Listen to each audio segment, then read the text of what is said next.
تو یہ اللہ نے مجھے خواب میں اور خاتم النبیین محمد صلی اللہ علیہ وسلم نے خوابوں میں بتایا کہ یہ شرک اور اس کی اقسام ہے۔ اگر آج آپ نظر دوڑا کے دیکھیں تو آپ کو یہ اپنے گھروں کے اندر یہ چیزیں نظر آئیں گی، شاید آپ نے کبھی غور ہی نہ کیا ہو، لیکن آپ کے گھروں میں یہ موجود ہوں گی۔ تو اب وہ خواب جس میں اللہ مجھے کہتا ہے کہ قاسم یہ دنیا اس سے پہلے اتنی شرک سے بھری ہوئی کبھی نہیں تھی جتنی یہ آج شرک سے بھری ہوئی ہے،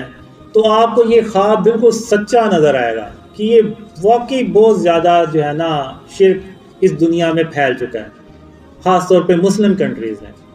اور اس کے علاوہ آپ دیکھیں تو وہ اسٹیچوز بھی آپ کو جگہ جگہ نظر آئیں گے۔ اب وہ جو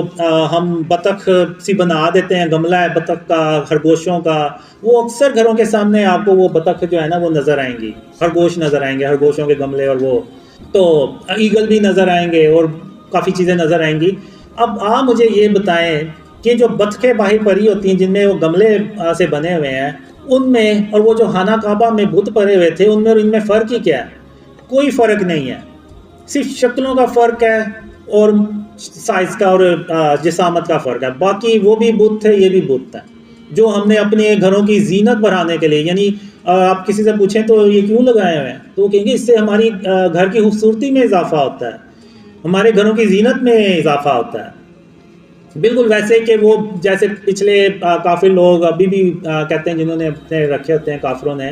وہ کہتے ہیں کہ یہ ہمارے لیے فائدہ مند ہے، یعنی یہ ہمیں نفع پہنچاتے ہیں، فائدہ ہوتا ہے ہمیں ان سے۔ تو اسی طرح ہم بھی وہ کہتے ہیں کہ جی اس سے تو ہماری گھروں کی زینت بڑھتی ہے، ہمیں اس سے فائدہ ہے۔ تو یعنی اگر آپ دیکھیں تو وہ کافروں سے ملتے جلتے ہی ہمارے وہ ریئیکشنز اور باتیں ہوتی ہیں، لیکن ہم نے سوچنا ہی نہیں ہے،